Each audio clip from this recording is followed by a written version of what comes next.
Tonight, someone you love will die. Not tonight, maybe, but someday. And when that happens, you will do something so automatic, so deeply wired, that you will not even question it. You will gather people together. You will mark the moment. You will not just walk away. And that instinct, that refusal to simply move on, is older than language, older than farming, older than fire pits and painted caves. It may be the oldest thing about you. Here is what almost no one tells you. The way your culture handles death, the flowers, the ceremony, the burial, the words spoken over a body, is not a tradition. It is not a religion. It is not something that was invented by a civilization. It is something that was already happening 300,000 years before civilization existed. And when you understand what ancient humans actually did when someone died, you stop seeing grief as a weakness. You start seeing it as an ancient technology, one that your ancestors used to survive. Start here. For a long time, the scientific consensus was that early humans, Homo erectus, Neanderthals, early Homo sapiens, did not ritually bury their dead. They left bodies. They moved on. The idea was that symbolic thinking, the capacity to understand that death has meaning, was a late development in human cognition, something that arrived around 40,000 to 50,000 years ago with what archaeologists call the Upper Paleolithic Revolution. Before that, the story went, humans were too cognitively simple for death rituals. That story is no longer standing. In 2015, a discovery in South Africa shattered it completely. Deep inside a cave system called Rising Star, paleoanthropologist Lee Berger and his team found a burial chamber. Hundreds of bones, multiple individuals, all belonging to a species called Homo naledi. This was startling enough. But Homo naledi had a brain roughly one-third the size of yours, and the chamber was accessible only through a narrow vertical shaft, 12 meters deep, requiring the living to carry bodies into darkness on purpose. There was no evidence of habitation inside the chamber, no food, no tools for survival. The only thing brought there was the dead.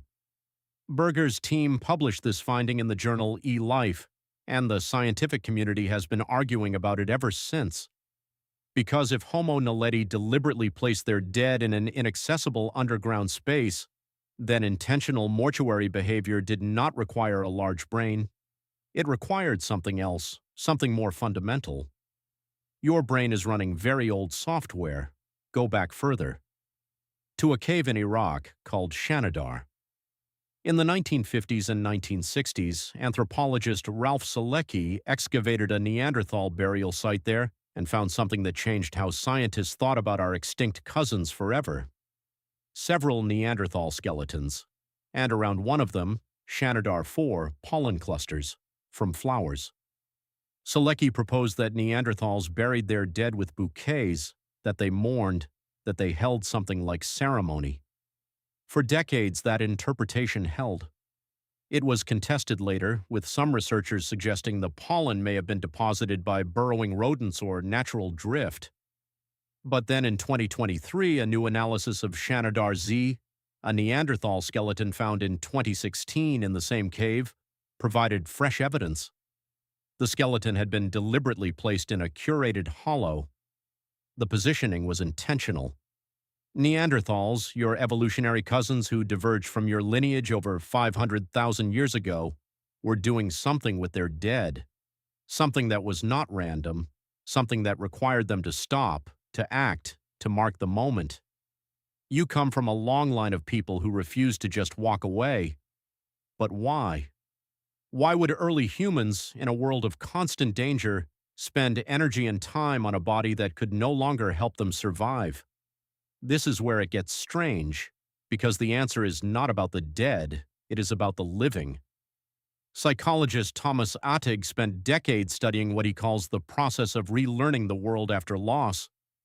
His work focuses on how grief is not simply an emotion but a cognitive restructuring. When someone close to you dies, your brain has to rebuild its map of reality. Every future memory you had already half-constructed, the imagined holidays, the assumed phone calls, the face you expected to see at the table, all of it has to be unmade and remade without that person in it. That process is metabolically expensive. It takes time and community and repetition. And what ritual does, what ceremony does, what gathering around a body does, is give that restructuring a container. It externalizes the internal collapse. It makes the invisible visible. Ancient humans who did this healed faster, bonded more tightly, functioned better as a group afterward. Death rituals were not superstition, they were social medicine. Now look at what those rituals actually looked like, because this is where your assumptions are going to come apart.